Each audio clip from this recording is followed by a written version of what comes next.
था जिसने दुनिया के तमाम बुलंद इमारतों को डुबो दिया था। बड़े बड़े पहाड़ पानी के मौजों के सामने गायब हो गए थे। इस तूफान में दुनिया की पूरी आबादी खत्म हो चुकी थी, मगर पानी के उन बड़े बड़े अजीम मौजों के ऊपर सिर्फ एक कश्ती थी जो तैर रही थी, और इसमें मौजूद 80 लोग जो इस दुनिया में बाकी रह गए थे। यही वो लोग थे जिन्होंने दुनिया को दोबारा आबाद किया और नस्ल इंसानी को बचाया।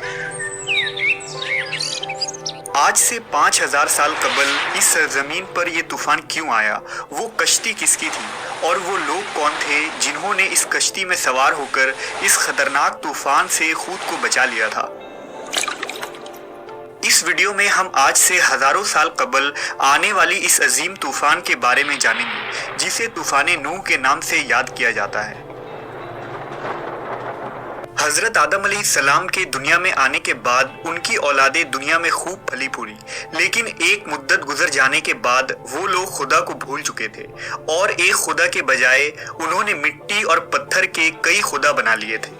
न सिर्फ उनकी इबादत गाहें बुतों से भरी पड़ी थी, बल्कि हर घर में बुत रखे हुए थे। इब्लीस ने बनी नूह इंसान को कुफ्र शिर्क में मुब्तला कर दिया था। लोग हजरत आदम अलैहिस्सलाम, हजरत शीस अलैहिस्सलाम और हजरत इदरीस अलैहिस्सलाम की तालीमात को भुला चुके थे। हजरत इदरीस को भी वफात पाए सैकड़ों बरस गुजर चुके थे। चुनांचा अल्लाह तबारक व ताला ने इस कौम ही में से एक नेक शख्स हजरत नूह को उनकी तरफ नबी बनाकर भेजा। आपके वालिद का नाम लमक था और वो हजरत आदम अलैहिस्सलाम के बेटे हजरत शीस की औलाद में से थे। हजरत नूह अलैहिस्सलाम अल्लाह के पहले रसूल हैं जिन्होंने अपनी कौम को तबलीग की। आप पर किताबें नाजिल हुई और सबसे पहले आपकी कौम पर अजाब नाजिल हुआ। हजरत नूह अलैहिस्सलाम की कौम मुल्क इराक के गिरदो नवाह में आबाद थे। आपने उन्हें अल्लाह की वहदानियत और इबादत की तरफ दावत दी। आपने अपनी कौम से कहा, मैं तुमको खोल खोल कर डर सुनाने और ये पैगाम पहुंचाने आया हूँ कि अल्लाह के सिवा किसी की इबादत ना करो। अगर तुम इसी तरह कुफ्र शिर्क में मुब्तला रहे तो मुझे डर है कि तुम किसी सख्त अजाब में मुब्तला ना हो जाओ। हजरत नूह अलैहिस्सलाम की कौम ने इस तबलीग के जवाब में आपको झूठा करार दिया और आपके दावत का इनकार कर दिया। नीज धमकी दी कि अगर तुम अपने वादो नसीहत और दावत से बाज ना आए तो हम पत्थर से मार मार कर तुम्हें कत्ल कर डालेंगे। उस जमाने में लोगों की उम्र काफी लंबी हुआ करती थी, लिहाजा हजरत नूह ने भी बहुत लंबी उम्र पाई थी। आपने अपनी कौम को 950 साल तक तबलीग की और बेइंतहा कोशिशें की कि वो लाशरीक माबूद पर ईमान लाकर शिर्क से तौबा कर लें, मगर उन पर कोई असर न हुआ। इस कौम में सिर्फ चंद गरीब लोग थे जो आप पर ईमान लाए, जिनकी तादाद 70 या 80 थी। जब दर से तौहीद देते देते मुद्दतें गुजर गईं, उन पर कोई असर न हुआ तो उनकी मुखालफत और दुश्मनी में इजाफा होता गया। अल्लाह ने अपने नबी के इत्मीनान के लिए उनकी तरफ वही फरमाई कि जिनकी किस्मत में दौलत ईमान थी वो ईमान ला चुके, उनके अलावा और कोई भी ईमान लाने वाला नहीं, इसलिए आप उनके लिए गमज़दा ना हो। अब मोहलत की घड़ियां खत्म होने वाली हैं, उनकी तबाही का मुकर्ररा वक्त आ पहुंचा है। अल्लाह तबारक व ताला ने हजरत नूह अलैहिस्सलाम को हुक्म दिया कि एक कश्ती बनाओ। उन्हें एक अजीम सैलाब से हलाक करना मुकद्दर हो चुका था, इसलिए पहले ही अपने नबी को अल्लाह ने कश्ती बनाने का हुक्म दिया। हुक्म मिलते ही हजरत नूह अलैहिस्सलाम कश्ती बनाने के लिए कमर बस्ता हो गए।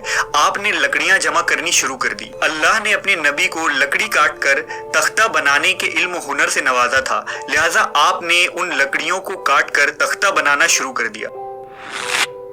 जब नूह अलैहिस्सलाम की कौम और उस कौम के सरदारों ने आपको लकड़ियां काटते देखा तो मजाक उड़ाने लगे और कहने लगे, क्या तुम नबूवत छोड़कर बढ़ई बन गए हो? और ये जो तुम कश्ती बना रहे हो, क्या ये जमीन पर चलेगी? यहाँ तो कोई दरिया और समुंदर नहीं। गर्ज तरह तरह से आपका मजाक उड़ाया जाता, लेकिन आपने सब्र किया। इसके जवाब में सिर्फ यही फरमाते कि ए नाफरमानो, आज तो तुम मेरा मजाक उड़ा रहे हो, लेकिन अल्लाह का अजाब तूफानी शक्ल में आएगा तो फिर तुम्हें हकीकत का पता चलेगा, मगर अफसोस उस वक्त तुम्हारी कोई माफी कबूल नहीं होगी। जब अजाब इलाही का वक्त करीब आया तो अल्लाह ने हुक्म दिया कि हर किस्म के जानवरों का एक एक जोड़ा इसमें रख लो और जो लोग ईमान लाए हैं उन्हें भी सवार कर लो। हजरत नूह ने अहकाम खुदाबंदी के मुताबिक सबको सवार कर लिया और इबादत इलाही में मसरूफ हो गए। आखिरकार तूफान के आसार जाहिर होने लगे और देखते ही देखते जमीन के हर गोशे से पानी उबलने लगा। आसमान से कयामत खेज बारिश हर शय को बहा कर ले जाने के दर पे थी। गोया कयामत का मंजर था। कश्ती तूफान के पहाड़ जैसी ऊंची लहरों पर तैर रही थी। हजरत नूह ने अपने बेटे किनान को देखा जो एक ऊंचे मकाम पर मौजूद था। उन्होंने कहा, ऐ मेरे बेटे, हमारे साथ कश्ती में सवार हो जा और काफिरों के साथ न रह। उसने कहा, अब्बा मेरी फिक्र ना करो, मैं अभी सबसे ऊंचे पहाड़ पर चढ़ गया हूँ और पानी से बच जाऊंगा। हजरत नूह ने कहा, आज कहर इलाही से कोई नहीं बच सकता। इस असना में उन दोनों के दरमियान पानी की एक बड़ी लहर हायल हुई और वो इस लहर में गर्क हो गया। तूफान नूह में पानी की लहरें इस कदर बुलंद थी कि उन्होंने रुए जमीन के तमाम पहाड़ों को भी छुपा लिया था। जमीन पर कोई भी चीज जिंदा सलामत न थी। सब कुछ नेस्त व नाबूद हो चुका था।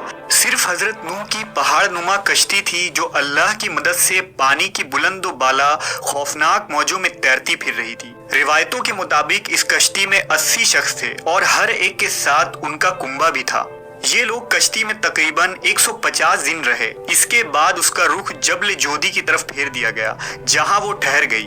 फिर हजरत नूह ने अहले जमीन की खबर लेने के लिए एक कौवे को भेजा। कौवे ने जमीन पर मुर्दार देखे तो उन पर झपट पड़ा और ताखीर की, जिसकी वजह से आपने कबूतर को भेजा।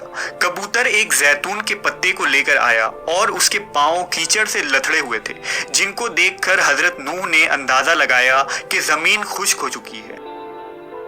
हजरत नूह जोदी पहाड़ से जमीन पर उतर आए और एक बस्ती की तामीर की जिसका नाम समानीन रखा और फिर यहाँ से नस्ल इंसानी की दोबारा शुरुआत हुई।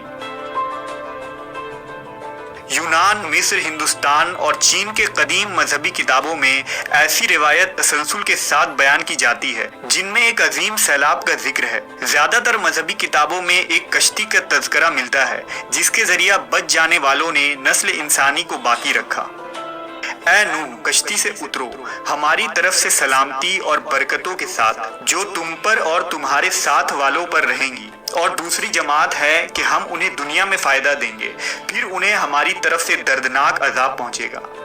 बेशक ये दुनिया तूफान है, शैतान भटकाने वाला है और अंबिया कराम कश्ती नूह है। जिसने उनकी पैरवी छोड़ दी वो नूह अलैहिस्सलाम के बेटे किनान की तरह हलाक हुआ, जबकि इस तूफान से महफूज वही रहे जो कश्ती नूह में सवार हो गए।